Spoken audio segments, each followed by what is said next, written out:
শেখ হাসিনা ও পরিবারের প্লট দুর্নীতির মামলার সাক্ষ্য গ্রহণ। ৫ আগস্ট চানখারপুরের ৬ হত্যা মামলার সূচনা বক্তব্য ও সাক্ষ্য গ্রহণ শুরু। ৪ আসামিকে ট্রাইব্যুনালে হাজির। দীর্ঘ ১৫ বছর পর নওগাঁ জেলা বিএনপির দ্বিবার্ষিক সম্মেলন। ভার্চুয়ালি বক্তব্য রাখবেন ভারপ্রাপ্ত চেয়ারম্যান তারেক রহমান। নেতাকর্মীদের উচ্ছ্বাস। ৩ দিনের সফরে আজ মালয়েশিয়া যাচ্ছেন প্রধান উপদেষ্টা। কাল প্রধানমন্ত্রী আনোয়ার ইব্রাহিমের সঙ্গে বৈঠক। সই হতে পারে শ্রম প্রতিরক্ষা সহ ৫টি সমঝোতা স্মারক। এখানে যত সুস্থ মানুষ যে আসবে সে অসুস্থ বেরিয়ে যাবে। টেবিল ঠেললে নেবে এই জায়গায় ২০০ টাকা চাই আমাকে দাঁড়ে। ড্রেসিং প্লাস্টার স্ট্রেচারে রোগী আনা নেয়া, বাড়তি অর্থ ছাড়া সেবা মেলে না নিটোরে। জরুরি বিভাগ অপারেশন থিয়েটারও নোংরা। জনবল সংকটের দোহায় পরিচালকের। এবং গাজায় ইসরায়েলি হামলায় আল জাজিরার ৫ সাংবাদিক সহ নিহত ৫২। নিন্দার ঝড়। হামাসকে ধ্বংস না করা পর্যন্ত যুদ্ধ চালিয়ে যাওয়ার হুঁশিয়ারি নেতানিয়াহুর।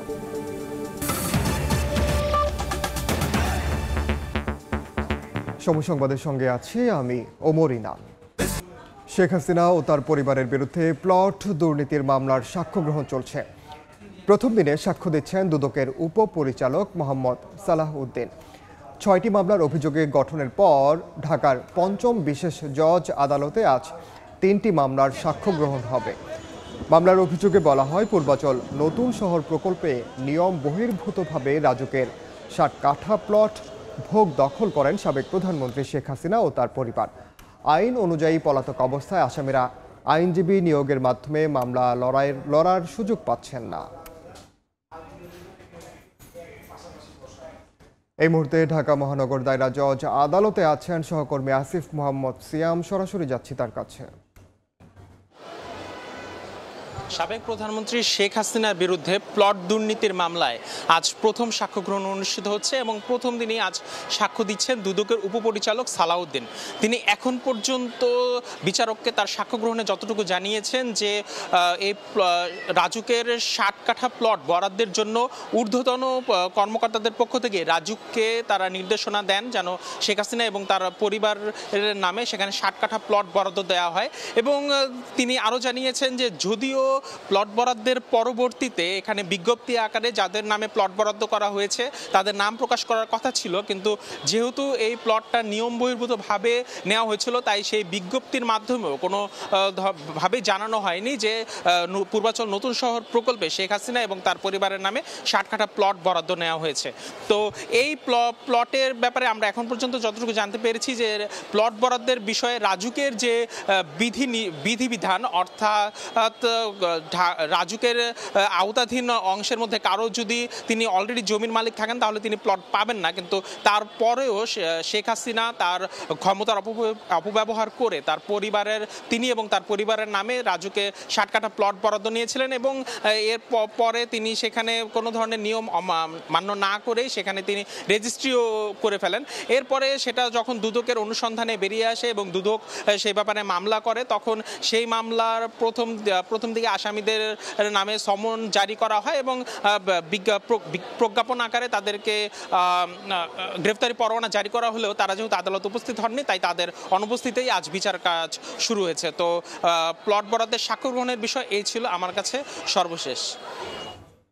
সরাসরি যুক্ত ছিলাম ঢাকা মহানগর দায়রা জজ আদালতে। কেরানীগঞ্জে ঢাকা ৩ আসনে তেঘুরিয়া উচ্চ বিদ্যালয় ভোট কেন্দ্র পরিদর্শন শেষে ব্রিফ করছেন স্বরাষ্ট্র উপদেষ্টা। সরাসরি যাচ্ছি সেখানে। যেখানে প্রধান উপদেষ্টা বলে দিছে আপনারা কার কথা আপনারা আশ্বস্ত হবেন? ওনার কথার চেয়ে আর বড় কথা কে বলতে পারবে? ওনার চেয়ে আর বড় কথা কে বলতে পারবে?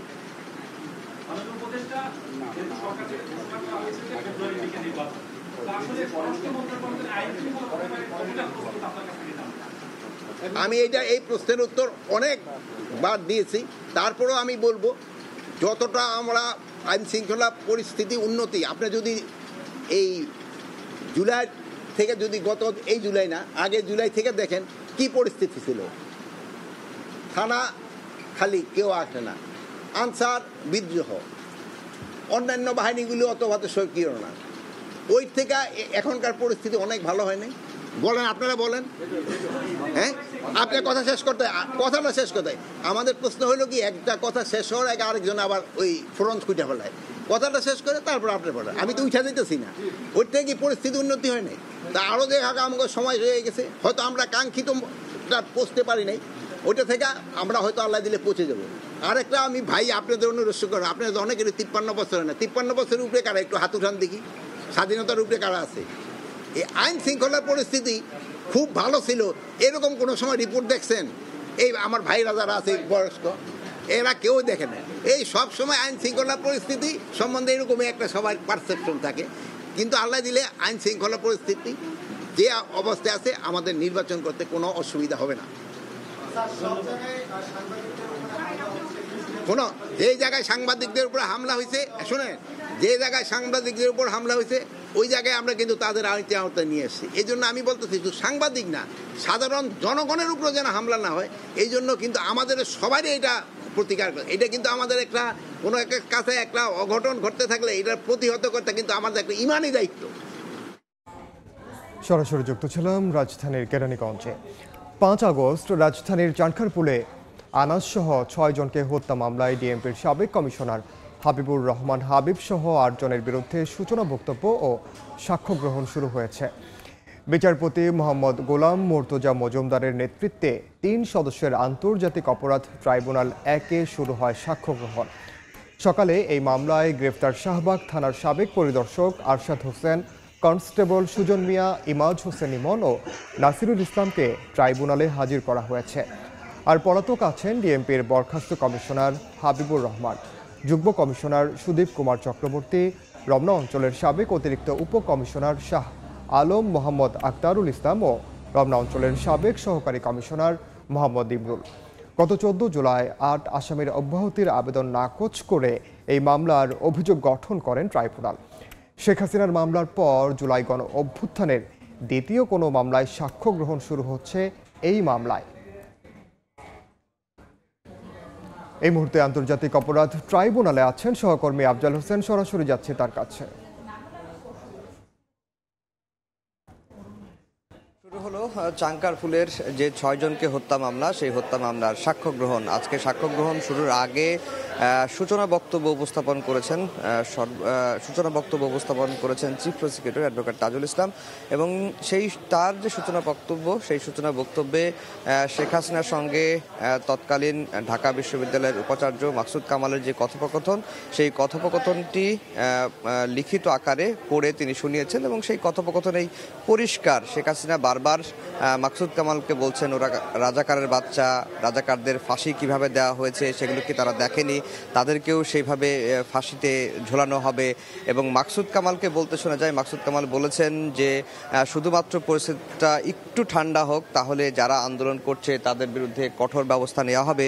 এই ধরনের বক্তব্যগুলো উঠে এসেছে। একই সঙ্গে তৎকালীন DMP commissioner Habibur Rahman wireless বার্তায় যে নির্দেশনাগুলো দিয়েছেন সেগুলোও কিন্তু চিফ প্রসিকিউটর আদালতের সামনে, ট্রাইব্যুনালের সামনে পড়ে শুনিয়েছেন। তো মোটা দাগে তার সূচনা বক্তব্য শেষ হয়েছে এবং এখন সাক্ষ্য গ্রহণের যে প্রক্রিয়া সেটি চলছে। আপনারা দেখতে পাচ্ছেন যে চিফ প্রসিকিউটর গণমাধ্যমের সঙ্গে কথা বলবেন, তার সূচনা বক্তব্য তিনি কি দিয়েছেন এবং এই মামলার প্রেক্ষাপটগুলো কি সেটি তিনি আদালতে তুলে ধরেছেন। এবং চিফ প্রসিকিউটর যেটি বলেছেন যে এই মামলার তথ্য প্রমাণ এতটাই অকাট্য এবং এতটাই দালিলিক যেটি আসলে সত্যকেই প্রতিষ্ঠিত করবে। এবং একই সঙ্গে এটি বলা হচ্ছে যে এই মামলায় যে কথা বলছেন চিফ প্রসিকিউটর, আমরা সরাসরি চলে যাচ্ছি তার বক্তব্যে। ঢাকা মহানগরীর চানখারপুল এলাকায় 5ই আগস্ট 2024 সালে সাবেক স্বৈরশাসক পালিয়ে যাওয়ার ঠিক কিছুক্ষণ আগে মার্চ টু ঢাকা কর্মসূচি, যেটা ছিল বৈষম্য বিরোধী ছাত্র আন্দোলনের, সেই কর্মসূচিতে অংশগ্রহণের জন্য সারা দেশ থেকে মানুষ শহীদ মিনার হয়ে ঢাকার দিকে প্রবেশ করার যে চেষ্টা করছিলেন, সেই সময়ে চানখারপুল এলাকায় 6 জন মানুষকে মাত্র স্বল্প দূরত্ব থেকে চাইনিজ রাইফেল দিয়ে গুলি করে হত্যা করা হয়। এবং সেই গুলি করার সময় নির্দেশনাটা দিয়েছিলেন ডিএমপির তদানীন্তন কমিশনার হাবিবুর রহমান, তার সাথে এডিসি শাহ আলম মোহাম্মদ আক্তারুল ইসলাম সহ অধস্তন কর্মকর্তা সহ 8 জনকে আমরা এই মামলার জন্য এখানে আসামি করে তাদের বিচার কার্য চলছে। তাদের মধ্যে যাদের কমান্ড রেসপন্সিবিলিটি ছিল তারা অর্ডার দিয়েছেন এবং বাকিরা সরাসরি চাইনিজ রাইফেল এবং এসএমজি দিয়ে গুলি করে ছাত্রদেরকে হত্যা করেছেন। এই হত্যাকাণ্ডটা সংঘটিত হয়েছিল সারা দেশব্যাপী পরিচালিত যে ওয়াইড স্প্রেড এবং সিস্টেম্যাটিক আঘাত ছিল সাধারণ জনগণের উপরে, সেইটার অংশ হিসাবে। এটা কোনো বিচ্ছিন্ন ঘটনা ছিল না, এবং যারা আক্রমণকারী ছিলেন তারা প্রত্যেকেই জানতেন যে এই আঘাতটা সারা দেশব্যাপী যেভাবে পরিচালিত হচ্ছে তারাও সেভাবে পরিচালিত করেছেন, এবং এটা ছিল নিরস্ত্র সাধারণ ছাত্রদের হত্যা করার চেষ্টা। আজকে এই মামলার সূচনা বক্তব্যের মাধ্যমে সাক্ষ্য গ্রহণ শুরু হয়েছে। প্রত্যক্ষদর্শী সাক্ষী, শহীদ পরিবারের সদস্যরা, যারা মামলার ভিকটিম, যারা আহত হয়েছেন, যারা ঘটনাস্থলে প্রেজেন্ট ছিলেন, তারা সাক্ষী দিবেন। মামলার নানা রকমের ভিডিও এভিডেন্স, ভিডিও ফুটেজ, সে প্রমাণ। এর বাইরে ডিএমপির কমিশনার ওয়্যারলেসের মাধ্যমে অধস্তন অফিসারদেরকে কিভাবে চাইনিজ রাইফেল ব্যবহার করে বিক্ষোভকারীদের গুলি করে হত্যা করার নির্দেশ দিয়েছিলেন, সেগুলো আমরা জব্দ করে আদালতে উপস্থাপন করেছি। বিভিন্ন ডকুমেন্টের মাধ্যমে, পুলিশের ইন্টারনাল কমিউনিকেশনের মাধ্যমে এই ছাত্র জনতাকে হত্যা করার যে নির্দেশনা, সেগুলো আমরা দাখিল করেছি। এই সব কিছুর মাধ্যমে আসামিদের বিরুদ্ধে অকাট্যভাবে প্রমাণ করার মতো সাফিসিয়েন্ট ম্যাটেরিয়াল প্রসিকিউশনের হাতে আছে। সরাসরি যুক্ত ছিলাম আন্তর্জাতিক অপরাধ ট্রাইব্যুনালে, সেখানে ব্রিফ করছেন চিফ প্রসিকিউটর তাজুল ইসলাম। আমরা সরাসরি যুক্ত ছিলাম সেখানে। এর আগে জানাচ্ছিলেন সহকর্মী আফজল হোসেন। লালবাগ থানার খালেদ সাইফুল্লাহ হত্যা মামলায় সাবেক এমপি সুলাইমান সেলিমকে 3 দিনের রিমান্ড মঞ্জুর করেছেন ঢাকার সিএমএম আদালত। সকালে আদালতে হাজিরের পর 7 দিনের রিমান্ড আবেদন করেন তদন্ত কর্মকর্তা। রাষ্ট্রপক্ষের আইনজীবী বলেন, গণমাধ্যমে প্রচারিত সংবাদে আসামির সম্পৃক্ততার প্রমাণ পাওয়া গেছে। যদিও আসামি পক্ষের আইনজীবী দাবি করেন, এই মামলায় আসামিকে এর আগেও রিমান্ডে জিজ্ঞাসাবাদ করা হলেও প্রমাণ পাওয়া যায়নি। এছাড়া বিভিন্ন থানার মামলায় সুলাইমান সেলিম, সাবেক প্রতিমন্ত্রী কামাল আহমেদ মজুমদার, সাবেক এমপি সাবিনা আক্তার তুহিন সহ 6 জনকে নতুন করে গ্রেফতার দেখানো হয়েছে। সুলাইমান সেলিমকে রাষ্ট্রপক্ষে আমরা 7 দিনের রিমান্ড প্রার্থনা করেছি। মাননীয় আদালত রাষ্ট্রপক্ষের বক্তব্য শুনে এবং আসামি পক্ষের বক্তব্য শুনে উভয় পক্ষের বক্তব্য শ্রবণান্তে মাননীয় আদালত সন্তুষ্ট হয়ে 3 দিনের রিমান্ড মঞ্জুর করেছেন। দীর্ঘ 15 বছর পর নওগাঁয় অনুষ্ঠিত হচ্ছে জেলা বিএনপির দ্বিবার্ষিক সম্মেলন। সকাল থেকে ব্যানার, ফেস্টুন নিয়ে বিভিন্ন উপজেলার কর্মী সমর্থকরা সম্মেলনস্থল নওগাঁ কনভেনশন সেন্টারে হাজির হচ্ছেন। প্রধান অতিথি হিসেবে ভার্চুয়ালি যুক্ত হবেন বিএনপির ভারপ্রাপ্ত চেয়ারম্যান তারেক রহমান। এছাড়া দলের স্থায়ী কমিটি ও জাতীয় নির্বাহী কমিটির শীর্ষ নেতারাও থাকবেন বিশেষ অতিথি হিসেবে। সম্মেলনে জেলা বিএনপির সভাপতি, সাধারণ সম্পাদক ও সাংগঠনিক সম্পাদক, এই 3টি গুরুত্বপূর্ণ পদে সরাসরি কাউন্সিলরদের ভোটে নতুন নেতৃত্ব নির্বাচিত হবে। দীর্ঘদিন পর সম্মেলন হওয়ায় উচ্ছ্বসিত নেতাকর্মীরা। এই মুহূর্তে নওগাঁর কনভেনশন হলে আছেন সহকর্মী এমআর রকি, সরাসরি যাচ্ছে তার কাছে।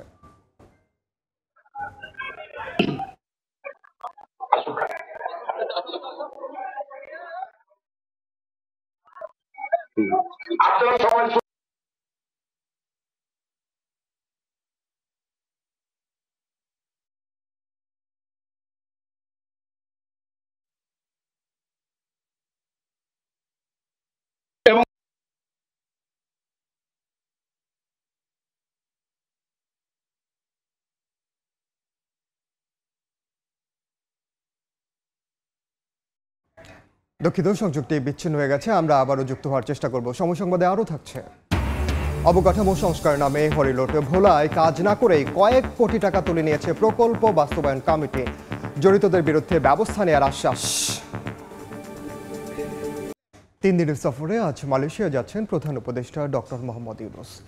কাল দেশটির প্রধানমন্ত্রী আনোয়ার ইব্রাহিমের সঙ্গে হবে দ্বিপাক্ষিক বৈঠক। সফরে শ্রমবাজার, প্রতিরক্ষা, জ্বালানি সহযোগিতা সহ সই হতে পারে 5টি সমঝোতা স্মারক। প্রধান উপদেষ্টার সফর সঙ্গীর তালিকায় পররাষ্ট্র, প্রবাসী কল্যাণ, বিদ্যুৎ, জ্বালানি ও খনিজ সম্পদ উপদেষ্টা ছাড়াও আছেন জাতীয় নিরাপত্তা উপদেষ্টা, প্রধান উপদেষ্টার আন্তর্জাতিক বিষয়ক বিশেষ দূত। দ্বিপাক্ষিক সম্পর্ক উন্নয়ন বিশেষ গুরুত্ব পাচ্ছে সফরে। এবছর আসিয়ানের সেক্টরাল ডায়ালগ পার্টনার হওয়ার জন্য মালয়েশিয়ার সহযোগিতা চাইবে বাংলাদেশ। সফরে রোহিঙ্গা সংকটের সমাধানে আসিয়ানের দেশগুলোকে সক্রিয় ভূমিকা পালনে মালয়েশিয়ার প্রধানমন্ত্রী আনোয়ার ইব্রাহিমের সঙ্গে সংলাপের কথা রয়েছে ডক্টর ইউনূসের। সফরের শেষ দিন মালয়েশিয়ার একটি বিশ্ববিদ্যালয় থেকে সম্মানসূচক ডক্টরেট ডিগ্রি গ্রহণ করবেন প্রধান উপদেষ্টা। অতিরিক্ত টাকা ছাড়া সেবা পাওয়া ভাগ্যের ব্যাপার। জাতীয় অর্থোপেডিক হাসপাতাল ও পুনর্বাসন কেন্দ্র নিটোর নিয়ে অভিযোগের শেষ নেই রোগীদের। ড্রেসিং ও প্লাস্টার করানো থেকে শুরু করে হুইল চেয়ার কিংবা স্ট্রেচারে তুলে রোগী আনা নেয়া করতেও গুনতে হয় টাকা। জরুরি বিভাগ থেকে অপারেশন থিয়েটার সবখানেই নোংরা পরিবেশে দুর্গন্ধে টেকা দেয়। হাসপাতালের বাইরেও পড়ে আছে আবর্জনা। সোহেল কুরেশি ও শরীফ রুবেলের তোলা ছবিতে সাইফুল রুদ্র রিপোর্ট।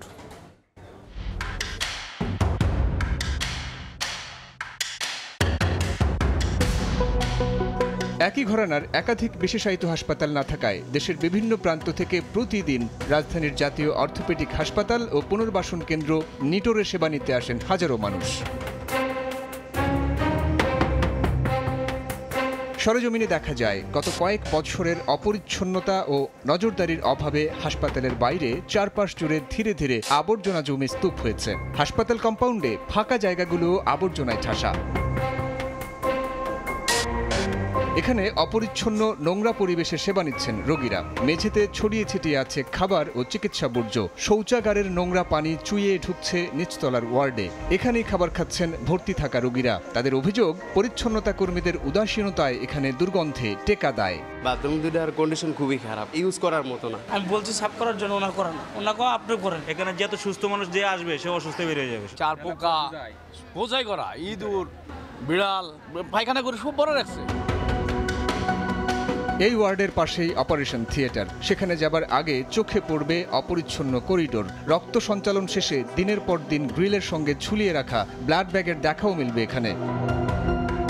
হাসপাতাল নিয়ে অভিযোগের শেষ নেই সেবা প্রত্যাশীদের। আমার বাচ্চা উঠতে পারতেছে না, আমার ঢাকা শহরে কোনো চিকিৎসা নেই, এরকম সরকারি হাসপাতাল থাকার চাইতে না থাকা ভালো। চাদর বিছানো থেকে একটা যে আমরা বিভিন্ন খাবার রাখবো, ফল ফ্রুট বা রাখার, এটার জন্য টাকা 530 টাকার টেস্টে 1000 টাকা বিভিন্ন জায়গায় বকশিশ দিতে হয়েছে। তাদের ব্যবহার এমন মনে হচ্ছে যে আমরা হচ্ছে গিয়ে চাকর, তারা হচ্ছে কোনো বাড়ির বা কোনো প্রতিষ্ঠানের মালিক। তারা বলছেন সেবা নিতে হাসপাতালের সীমানায় প্রবেশের পর থেকেই গুনতে হয় বাড়তি টাকা। একটা ড্রেসিং এর 750 করে টাকা নেয়। টেবিল ঠেললে নেবে, হিজাগো 200 টাকা চাই আমাকে ধরে। ওয়াশ করে দেবে, হিজাগো 1000 টাকা দিতে হইবে। একটা শীষ না দিলে সেরা ইলিশ মারিয়া দেয় না। বলছে সিরিয়াল ভেঙে আপনাকে আগে দেওয়া হবে, আপনি 2500 টাকা দেন। পরে আমি মার জন্য 2000 টাকা আমি দিছি। সম্প্রতি দায়িত্ব নেয়া নিটোর পরিচালক জানান, পরিচ্ছন্নতা কর্মী থাকলেও তার সংখ্যায় অপ্রতুল। পরিষ্কার পরিচ্ছন্নতার কর্মী আছে, যারা করতেছে।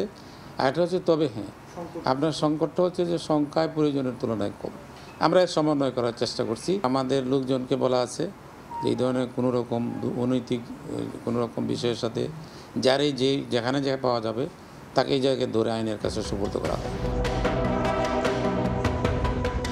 অন্যদিকে বিষয়গুলো নজরে আনলে এ নিয়ে দুঃখ প্রকাশ করেন স্বাস্থ্য অধিদপ্তরের হাসপাতাল ও ক্লিনিক বিভাগের পরিচালক। এই ক্ষতগুলো ইনফেকশন হওয়ার সম্ভাবনা আছে এবং সেই ক্ষেত্রে আমি মনে করি যে আমাদের পরিষ্কার রাখা অবশ্যই প্রয়োজন। এটা যদি নিটোরে ব্যর্থতা থাকে আমি অবশ্যই দেখব। স্বাস্থ্য অধিদপ্তর ও নিটোর পরিচালক আরও জানান, হাসপাতালের পরিবেশ ঠিক রাখতে মনিটরিং টিম গঠন ও রোগীদের অভিযোগ আমলে নিয়ে সেবার মানোন্নয়নে নেওয়া হবে নানা উদ্যোগ। সাইফুল রুদ্র, সময় সংবাদ, ঢাকা।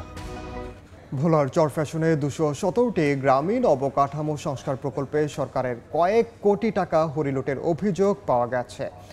নামমাত্র কাজ করে কাগজ কলমে সমাপ্ত দেখিয়ে গত জুনের মধ্যে তুলে নেওয়া হয় বরাদ্দের টাকা।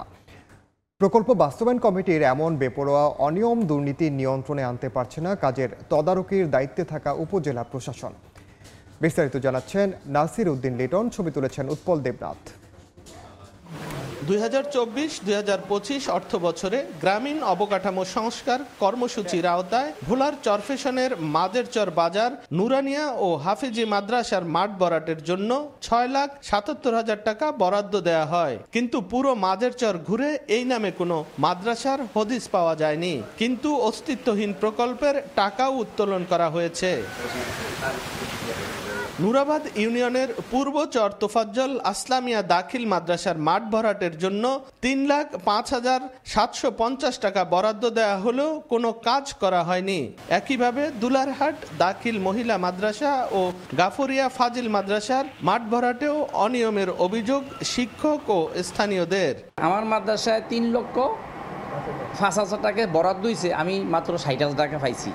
এদিকে প্রকল্পের অধীন রাস্তাগুলোতে নামমাত্র কিছু মাটি ফেলে পুরো টাকা হাতিয়ে নিয়েছে প্রকল্প বাস্তবায়ন কমিটি। অভিযোগ স্থানীয়দের, সামান্য কিছু মাটি ফেলায় তারা চলে গেছে।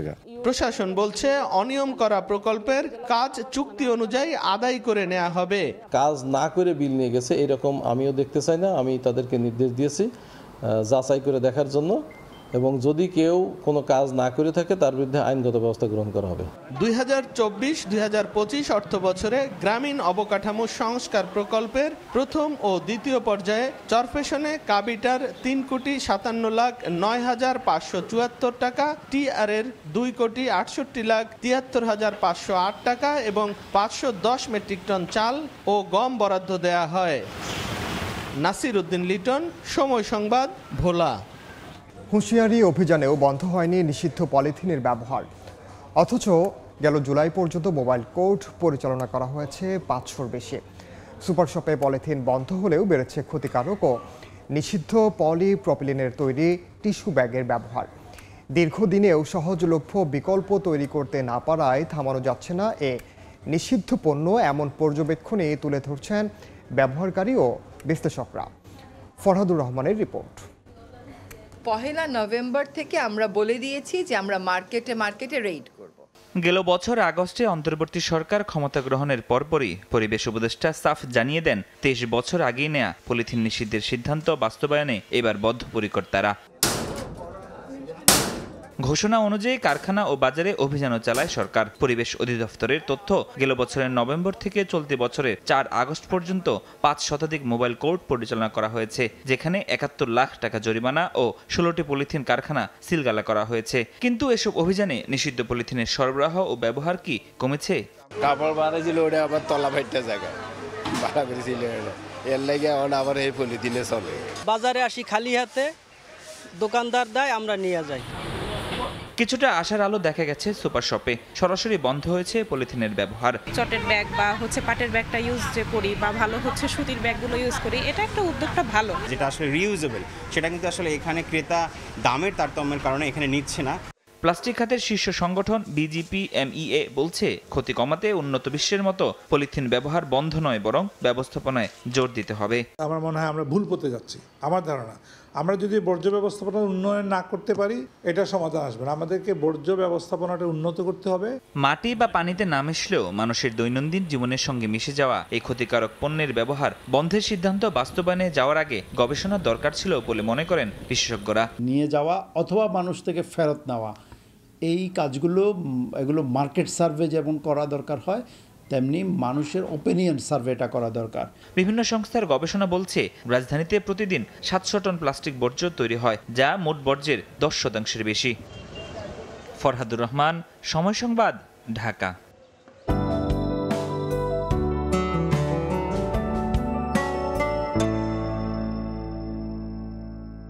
দেখে নেব আজকের বাতাসের মানসূচক। বায়ুর মান বিষয়ক সংস্থা আইকিউ এয়ারের সূচক অনুযায়ী বাংলাদেশে এখনকার বাতাসের মান: ঢাকা বিভাগের বায়ুর মান 54, যা সন্তোষজনক, বাতাসের আর্দ্রতা 62%। চট্টগ্রাম বিভাগের বায়ুর মান 52, এটিও সন্তোষজনক, বাতাসের আর্দ্রতা 76। রাজশাহী বিভাগে বায়ুর মান 108, যা সহনীয়, আর্দ্রতা 71। সিলেট বিভাগে বায়ুর মান 77, এটি সন্তোষজনক, বাতাসের আর্দ্রতা 73%। খুলনা বিভাগের বায়ুর মান 56, যা সন্তোষজনক, বাতাসের আর্দ্রতা 71। বরিশাল বিভাগে বায়ুর মান 55, এটিও সন্তোষজনক, আর্দ্রতা 69। রংপুর বিভাগের বায়ুর মান 90, যেটি সন্তোষজনক, বাতাসের আর্দ্রতা 68। ময়মনসিংহ বিভাগের বায়ুর মান 71, এটিও সন্তোষজনক, বাতাসের আর্দ্রতা 66%। সারা দেশে বায়ুর মান সবচেয়ে ভালো চট্টগ্রামে 52 আর সবচেয়ে খারাপ রাজশাহীতে 108। দেশের বাইরের খবর। গাজায় ইসরায়েলি বাহিনীর হামলায় আল জাজিরার 5 সাংবাদিক নিহত হয়েছেন। এ ঘটনায় নিন্দা জানিয়েছে বিভিন্ন আন্তর্জাতিক সংগঠন। দখলদার বাহিনীর আগ্রাসনে উপত্যকাটিতে একদিনে প্রাণ হারিয়েছেন আরও 52 ফিলিস্তিনি। হামাসের শেষ ঘাঁটি ধ্বংস না করা পর্যন্ত যুদ্ধ চলবে বলে হুঁশিয়ারি দিয়েছেন ইসরায়েলের প্রধানমন্ত্রী বেনিয়ামিন নেতানিয়াহু। রোববার গাজা সিটির আল শিফা মেডিকেল কমপ্লেক্সের বিপরীতে সাংবাদিকদের অস্থায়ী তাঁবুতে বিমান হামলা চালায় ইসরায়েলি বাহিনী। এতে আল জাজিরার 5 সাংবাদিক সহ 7 জন প্রাণ হারান। এক বিবৃতিতে এই হামলাকে পরিকল্পিত হত্যাকাণ্ড হিসেবে আখ্যা দিয়েছে কাতার ভিত্তিক গণমাধ্যমটি। এক প্রতিবেদনে বলা হয়, গাজা যুদ্ধের শুরু থেকে নিরপেক্ষভাবে কাজ করে আসছিলেন ওই 5 জন। এই ঘটনায় তীব্র নিন্দা জানিয়েছে বিভিন্ন আন্তর্জাতিক সংগঠন। আল শিফা হাসপাতালের পাশাপাশি দিন উপত্যকাটির বেশ কয়েকটি এলাকাতেও হামলা চালায় ইসরায়েলি সেনারা। ত্রাণ নিতে যাওয়া ফিলিস্তিনিদের ওপরও চালানো হয় আক্রমণ। এসব ঘটনায় বহু ফিলিস্তিনি হতাহত হয়েছেন। গেল শুক্রবার গাজা সিটি দখলের পরিকল্পনায় চূড়ান্ত অনুমোদন দেয় ইসরায়েলের নিরাপত্তা মন্ত্রিসভা। রোববার জেরুজালেমে এক সংবাদ সম্মেলনে বিদেশি সাংবাদিকদের সামনে নেতানিয়াহু দাবি করেন, এটি যুদ্ধ দ্রুত শেষ করার সবচেয়ে কার্যকর উপায়। তার দাবি, গাজার 70 থেকে 75% এলাকা এরই মধ্যে ইসরায়েলের নিয়ন্ত্রণে। বাকি দুটি হামাস ঘাঁটি গাজা সিটি ও আল মাওয়াসির কেন্দ্রীয় শরণার্থী শিবির দখল করা ছাড়া বিকল্প নেই। তেল আবিবকে নিয়ে গণমাধ্যম অপপ্রচার চালাচ্ছে বলেও দাবি করেন তিনি। যদি হামাস অস্ত্র ত্যাগ করে এবং বন্দীদের মুক্তি দেয়, তাহলেই যুদ্ধ শেষ হবে। হামাসকে পরাজিত করা ছাড়া আমাদের কাছে কোনো বিকল্প নেই। এদিন জাতিসংঘ নিরাপত্তা পরিষদের জরুরি বৈঠকে সহকারী মহাসচিব সতর্ক করেন, এই পরিকল্পনা কার্যকর হলে গাজায় আরেকটি বিপর্যয় নেমে আসবে, যা নতুন করে গণহত্যা, বাস্তুচ্যুতি ও ধ্বংস ডেকে আনবে। গত মে থেকে খাদ্য সংগ্রহের চেষ্টায় 1370 জনের প্রাণহানির ঘটনাও তুলে ধরে জাতিসংঘ। এদিকে আগামী সেপ্টেম্বরে জাতিসংঘের সাধারণ সভায় ফিলিস্তিনকে স্বীকৃতি দেবে অস্ট্রেলিয়া। সংবাদ সম্মেলনে বিষয়টি নিশ্চিত করেন দেশটির প্রধানমন্ত্রী। নিউজিল্যান্ডও ফিলিস্তিনকে স্বীকৃতি দেওয়ার কথা বিবেচনা করছে। ইয়াসমিন অনন্যা, সময় সংবাদ। এ পর্যায়ে শীর্ষ সংবাদগুলো জানিয়ে দিচ্ছি আরেকবার। শেখ হাসিনা ও পরিবারের প্লট দুর্নীতির মামলার সাক্ষ্য গ্রহণ শুরু। 5 আগস্ট চানখারপুলের 6 হত্যা মামলার সূচনা বক্তব্য ও সাক্ষ্য গ্রহণ। 4 আসামিকে ট্রাইব্যুনালে হাজির। বর্তমান আইন শৃঙ্খলা বাহিনী দিয়ে সুষ্ঠু নির্বাচন করা সম্ভব। কেরানীগঞ্জে ভোট কেন্দ্র পরিদর্শন শেষে স্বরাষ্ট্র উপদেষ্টা। দায়িত্বে থাকবেন 80,000 সেনা সদস্য।